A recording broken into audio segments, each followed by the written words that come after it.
नमस्कार दोस्तों, हमारे संस्कार चैनल में आपका बहुत बहुत स्वागत है। आज हम आपके लिए लेकर आए हैं माघ मास में पढ़ी जाने वाली कथा। यूँ तो हिंदू धर्म में हर महीने का अपना एक महत्व होता है, लेकिन माघ का महत्व बहुत ही अधिक पुण्य देने वाला है।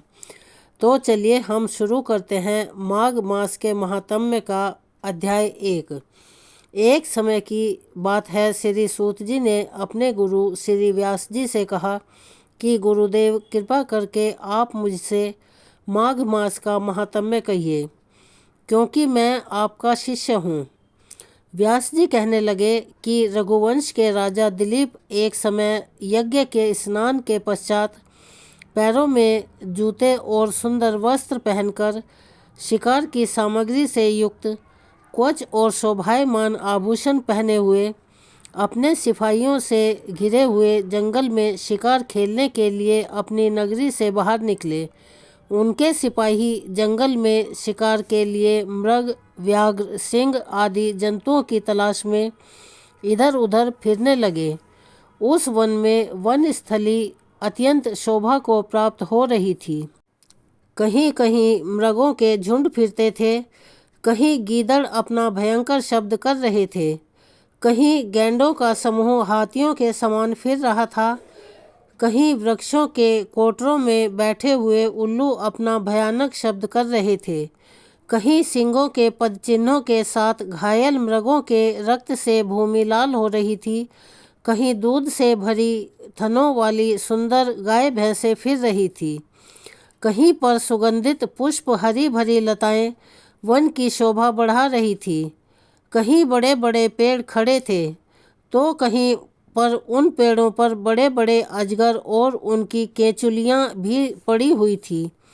उसी समय राजा के सिपाहियों के बाजे की आवाज़ सुनकर एक मृग वन में से निकलकर भागने लगा और बड़ी बड़ी चौकड़ियां भरता हुआ आगे बढ़ा।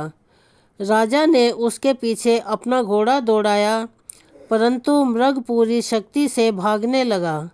मृग कांटेदार वृक्षों के एक जंगल में घुसा और राजा ने भी उसके पीछे वन में प्रवेश किया, परंतु दूर जाकर मृग राजा की दृष्टि से ओझल होकर निकल गया। राजा निर्जन वन में अपने सैनिकों सहित प्यास के मारे अति दुखित हो गया। दोपहर के समय अधिक मार्ग चलने से सैनिक थक गए और घोड़े रुक गए। कुछ देर बाद राजा ने एक बड़ा भारी सुंदर सरोवर देखा, जिसके किनारे पर घने वृक्ष थे। इसका जल सज्जनों के हृदय के समान स्वच्छ और पवित्र था। सरोवर का जल लहरों से बड़ा सुंदर लगता था। जल में अनेक प्रकार के जल जंतु, मछलियाँ आदि स्वच्छंदता से इधर उधर फिर रही थी। दुष्टों के समान निर्दयी चित्त वाले मगरमच्छ भी थे। किसी किसी जगह लोभी के समान सिमाल भी पड़ी हुई थी। जैसे विपत्ति में पड़े हुए लोगों को दुखों को हरने वाले दानी पुरुष के समान यह सरोवर अपने जल से सबको सुखी करता था। जैसे मेघ चातक के दुख को हरता है, इस सरोवर को देखकर राजा की थकावट दूर हो गई। रात्रि को राजा ने वहीं विश्राम किया और सैनिक पहरा देने लगे और चारों तरफ फैल गए। रात के अंतिम समय में शूकरों के एक झुंड ने आकर सरोवर में पानी पिया और कमल के झुंड के पास आया। तब शिकारियों ने सावधान होकर शूकरों पर आक्रमण किया और उनको मारकर पृथ्वी पर गिरा दिया। उस समय सब शिकारी कोलाहल करते हुए बड़ी प्रसन्नता के साथ राजा के पास गए और राजा प्रभात हुआ देखकर उनके साथ ही अपनी नगरी की तरफ चल पड़ा, जिसका शरीर तपस्या और नियमों के कारण बिल्कुल सूख गया था, जो मृगछाला और वल्कल पहने हुए था और नख, दोम तथा केश धारण किए हुए था। राजा ने ऐसे घोर तपस्वी को देखकर बड़े आश्चर्य से उसको प्रणाम किया और हाथ जोड़कर खड़ा हो गया। तपस्वी ने राजा से कहा कि हे राजन, इस पुण्य शुभ माघ में इस सरोवर को छोड़कर तुम यहाँ से क्यों जाने की इच्छा करते हो? तब राजा कहने लगा कि महात्मन, मैं तो माघ मास में स्नान के फल को कुछ भी नहीं जानता। कृपया करके आप विस्तार पूर्वक मुझे बताइए। राजा के ऐसे वचन सुनकर तपस्वी कहने लगा कि हे राजन, भगवान सूर्य बहुत शीघ्र उदय होने वाले हैं, इसीलिए यह समय हमारे लिए स्नान का है, कथा का नहीं। सो आप स्नान करके अपने घर को जाओ और अपने गुरु श्री वशिष्ठ जी से इस महात्म्य को सुनो। इतना कहकर तपस्वी सरोवर में स्नान के लिए चले गए और राजा भी विधि पूर्वक सरोवर में स्नान करके अपने राज्य को लौटा और रनिवास में जाकर तपस्वी की सब कथा रानी को सुनाई। तब सूत जी कहने लगे कि महाराज, राजा ने अपने गुरु वशिष्ठ जी से क्या प्रश्न किया, उन्होंने क्या उत्तर दिया, सो कहिए। व्यास जी कहने लगे, हे सूत जी, राजा दिलीप ने रात्रि को सुख से सोकर प्रातः समय ही अपने गुरु वशिष्ठ जी के पास जाकर उनके चरणों को छूकर प्रणाम करके तपस्वी के बताए हुए प्रश्नों को अति नम्रता से पूछा कि गुरुजी, आपने आचार, दंड, नीति, राज्य, धर्म तथा चारों वर्णों के चारों आश्रमों की क्रियाओं, दान और उनके विधान, यज्ञ और उनकी विधियाँ, व्रत, उनकी प्रतिष्ठा तथा भगवान विष्णु की आराधना अनेक प्रकार से तथा विस्तार पूर्वक मुझको बतलाई। अब मैं आपसे माघ मास के स्नान के महात्म्य को सुनना चाहता हूँ। सो हे तपोधन, नियम पूर्वक इसकी विधि समझाइए।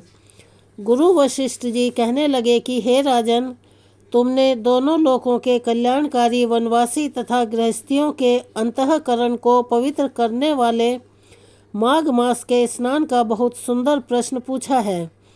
मकर राशि में सूर्य के आने पर माघ मास में स्नान का फल गो, भूमि, तिल, वस्त्र, स्वर्ण, अन्न, घोड़ा आदि दानों तथा चंद्रायन और ब्रह्मकूर्च व्रत आदि से भी अधिक होता है। वैशाख तथा कार्तिक में जप, दान, तप और यज्ञ बहुत फल देने वाले हैं, परंतु माघ मास में इनका फल बहुत ही अधिक हो जाता है। माघ में स्नान करने वाला पुरुष राजा और मुक्ति के मार्ग को जानने वाला होता है।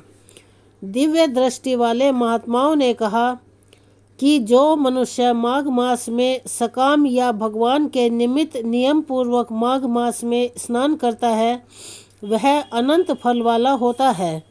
उसको शरीर की शुद्धि, प्रीति, ऐश्वर्य तथा चारों प्रकार के फलों की प्राप्ति होती है।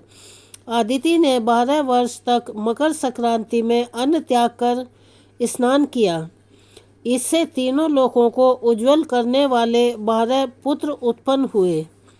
माघ में स्नान करने से ही रोहिणी, सुभगा, अरुंधति दानशीलता हुई और इंद्राणी के समान रूपवती होकर प्रसिद्ध हुई। जो माघ मास में स्नान करते हैं तथा देवताओं के पूजन में तत्पर रहते हैं, उनको सुंदर स्थान, हाथी और घोड़ों की सवारी तथा दान को द्रव्य प्राप्त होता है। अतिथियों से उनका घर भरा रहता है और उनके घर में सदा वेद ध्वनि होती रहती है। वह मनुष्य धन्य है जो माघ मास में स्नान करते हैं, दान देते हैं तथा व्रत और नियमों का पालन करते हैं। और दूसरों के पुण्यों से क्षीण होने से मनुष्य स्वर्ग से वापस आ जाता है, परंतु जो मनुष्य माघ में स्नान करता है वह कभी स्वर्ग से वापस नहीं आता। इससे बढ़कर कोई नियम, तप, दान पवित्र और पाप नाशक नहीं है। भृगु जी ने मणि पर्वत पर विद्याधरों को यह सुनाया था। तब राजा ने कहा कि ब्राह्मण भृगु ऋषि ने कब मणि पर्वत पर विद्याधरों को उपदेश दिया था, सो बताइए। तब ऋषि जी कहने लगे कि राजन, एक समय 12 वर्ष तक वर्षा न होने के कारण, सब प्रजा क्षीण होने के कारण संसार में बड़ी उद्विग्नता फैल गई। हिमाचल और विंध्याचल पर्वत के मध्य का देश निर्जन होने के कारण श्राद्ध, तप तथा स्वाध्याय सब कुछ छूट गया। सारा लोक विपत्तियों में फंसकर प्रजाहीन हो गया। सारा भूमंडल फल और अन्न से रहित हो गया। तब विंध्याचल से नीचे बहती हुई नदी के सुंदर वृक्षों से आच्छादित अपने आश्रम से निकलकर श्री भृगु ऋषि अपने शिष्यों सहित हिमालय पर्वत पर गए। इस पर्वत की चोटी नीली और नीचे का हिस्सा सुनहरी होने से सारा पर्वत पीतांबरधारी श्री भगवान के सदृश लगता था। पर्वत के बीच का भाग नीला और बीच बीच में कहीं कहीं सफ़ेद स्फटिक होने से तारों से युक्त आकाश जैसी शोभा को प्राप्त होता था। रात्रि के समय वह पर्वत दीपकों की तरह चमकती हुई दिव्य औषधियों से पूरित किसी महल की शोभा को प्राप्त होता था। वह पर्वत शिखाओं पर बांसुरी बजाती और सुंदर गीत गाती हुई किन्नरियों तथा केले के पत्तों की पताकाओं से अत्यंत शोभा को प्राप्त हो रहा था। यह पर्वत नीलम पन्ना पुखराज तथा इसकी चोटी से निकलती हुई रंग बिरंगी किरणों से इंद्रधनुष के समान प्रतीत होता था। स्वर्ण आदि सब धातुओं से तथा चमकते हुए रत्नों से चारों ओर फैली हुई अग्नि ज्वाला के समान शोभायमान था। इसकी कंदराओं में काम पीड़ित विद्याधरी अपने पतियों के साथ आकर रमण करती थी और गुफाओं में ऐसे ऋषि मुनियों को जिन्होंने संसार के सब कलेशों को जीत लिया है, रात दिन ब्रह्म का ध्यान करते हैं और कई एक हाथ में रुद्राक्ष की माला लिए हुए शिव की आराधना में लगे हुए हैं। पर्वत के नीचे भागों में जंगली हाथी अपने बच्चों के साथ खेल रहे हैं तथा कस्तूरी वाले रंग बिरंगे मृगों के झुंड इधर उधर भाग रहे हैं। यह पर्वत सदा राजहंस तथा मोरों से भरा रहता है, इसी कारण इसको हेमकुंड कहते हैं। यहाँ पर सदैव ही देवता, गुह्यक और अप्सरा निवास करते हैं। तब राजा दिलीप कहने लगे कि महाराज, यह पर्वत कितना ऊंचा और कितना लंबा चौड़ा है। तब वशिष्ठ जी कहने लगे कि 36 योजन ऊंचा, ऊपर चोटी में 10 योजन चौड़ा और नीचे 16 योजन चौड़ा है, जो हरि, चंदन, आम, मदार, देवदार और अर्जुन के वृक्षों से सुशोभित है। दुर्भिक्ष से दुखी होकर इस पर्वत को फल और फूलों से परिपूर्ण देखकर भृगु वहीं रहने लगे और यहाँ पर कंदराओं, वनों और उपवनों में बहुत दिनों तक तप करते रहे। इस प्रकार जब भृगु ऋषि वहाँ पर अपने आश्रम में रह रहे थे तो एक विद्याधर अपनी पत्नी सहित उतरा। वे अत्यंत दुखी थे। उन्होंने भृगु ऋषि को प्रणाम किया और ऋषि ने बड़े मीठे स्वर में उनसे कहा कि हे विद्याधर, तुम बड़े दुखी दिखाई देते हो। तब उसने कहा, इसका क्या कारण है? तब विद्याधर कहने लगा कि महाराज, पुण्य के फल को पाकर, स्वर्ग पाकर तथा देव तुल्य शरीर पाकर भी मेरा मुख व्याघ्र जैसा है। मेरे दुख और अशांति का यही एक कारण है। न जाने किस पाप का फल है। मेरे चित्त की व्याकुलता का दूसरा कारण भी सुनिए। मेरी पत्नी अति रूपवती, मीठा वचन बोलने वाली, नाचने और गाने की कला में अति प्रवीण, शुद्ध चित्त वाली, सातों सुरों वाली, वीणा बजाने वाली, जिसने अपने कंठ से गाकर नारद जी को प्रसन्न किया, नाना स्वरों से नाद से वीणा बजाकर कुबेर को प्रसन्न किया, अनेक प्रकार के नाच ताल से शिवजी महाराज भी अति प्रसन्न और रोमांचित हुए। शील, उदारता, रूप तथा यौवन में स्वर्ग की कोई अप्सरा भी इस जैसी नहीं है। कहाँ ऐसी चंद्रमुखी स्त्री और कहाँ मैं व्याघ्र मुख वाला, यही चिंता सदैव मेरे हृदय को जलाती है। विद्याधर के ऐसे वचन सुनकर तीनों लोकों की भूत, भविष्य और वर्तमान की बात जानने वाले तथा दिव्य दृष्टि वाले ऋषि कहने लगे कि हे विद्याधर, कर्म और विचित्र फलों को प्राप्त होकर ज्ञानी पुरुष भी मोह को प्राप्त हो जाते हैं। मक्खी के पैर जितना विष भी प्राण लेने वाला हो जाता है, छोटे छोटे पापों का फल भी अत्यंत दुखदायी हो जाता है। तुमने माघ मास की एकादशी का व्रत करके द्वादशी न आने तक शरीर में तेल लगाया, इसी पाप कर्म से व्याग्र हुए। एकादशी के दिन उपवास करके द्वादशी को तेल लगाने से राजा पुरूरवा ने भी कुरूप शरीर पाया था। तब वह अपने कुरूप शरीर को देखकर दुखी होकर हिमालय पर्वत पर देव सरोवर के किनारे पर गया। प्रीतिपूर्वक शुद्ध स्नान कर कुशा के आसन पर बैठकर भगवान कमल नेत्र, शंख चक्र, गदा पद्म के धारण करने वाले, पीतांबर पहने, वनमाला धारण किए हुए विष्णु का चिंतन करते हुए राजा पुरूरवा ने 3 मास तक निराहार रहकर भगवान का चिंतन किया।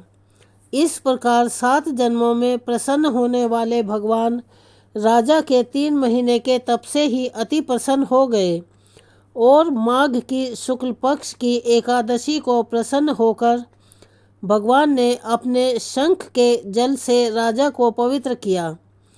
भगवान ने उसके तेल लगाने की बात याद दिलाकर सुंदर देवताओं का सा रूप दिया, जिसको देखकर उर्वशी भी उसको चाहने लगी और राजा कृतकृत्य होकर अपनी पुरी को चला गया। भृगु ऋषि कहने लगे कि हे विद्याधर, इसीलिए तुम क्यों दुखी होते हो? यदि तुम अपना यह राक्षसी रूप छोड़ना चाहते हो तो मेरा कहना मानकर जल्द ही पापों को नष्ट करने वाली हेमकूट नदी में माघ में स्नान करो, जहाँ ऋषि सिद्ध देवता निवास करते हैं। अब मैं इसकी विधि बतलाता हूँ। तुम्हारे भाग्य से माघ मास आज से 5वें दिन ही आने वाला है। पौष शुक्ल एकादशी से इस व्रत को आरंभ करो। भूमि पर सोना, जितेंद्रिय रहकर दिन में 3 समय स्नान करके महीना भर निराहार रहो। सब भोगों को त्याग कर तीनों समय भगवान विष्णु का पूजन करो। तब तुम द्वादशी को शिवजी स्तोत्र और मंत्रों से पूजन करोगे तो तुम्हारा मुख देखकर सभी चकित हो जाएंगे और तुम अपनी पत्नी के साथ सुखपूर्वक क्रीड़ा करोगे। माघ मास के प्रभाव को जानकर सदा माघ मास में स्नान करो। पाप दरिद्रता से बचने के लिए मनुष्य को सदा यत्न से माघ मास का स्नान करना चाहिए। स्नान करने वाला इस लोक तथा परलोक में सदा सुख पाता है। वशिष्ठ जी कहते हैं कि हे दिलीप, भृगु जी के यह वचन सुनकर वह विद्याधर अपनी स्त्री सहित उसी स्थान पर पर्वत के झरने में माघ का स्नान करता रहा और उसके प्रभाव से उसका मुख देव सदृश हो गया और वह मणिग्रीव पर्वत पर आनंद से रहने लगे। भृगुजी भी इस नियम की समाप्ति पर शिष्यों सहित इवा नदी के तट पर आ गए। दोस्तों, हमने इस वीडियो में आपको पहला, दूसरा और तीसरे अध्याय का महात्म्य बताया है। अगर आपको हमारी यह वीडियो पसंद आई हो तो प्लीज़ हमारे चैनल को सब्सक्राइब करें, ज़्यादा से ज़्यादा शेयर करें और इसका आगे का भाग हम आपके लिए लेकर आएँ, उसे भी इतने ही प्यार से पढ़ें और हमें सहयोग दें। अगर आपको हमारी वीडियो में या कहानी में कोई कमी नज़र आती है तो प्लीज़ कमेंट करके हमें बताएं। हम उन कमियों को सुधारने का पूरा प्रयास करेंगे। ज़्यादा से ज़्यादा शेयर करें और हमें सहयोग दें। धन्यवाद।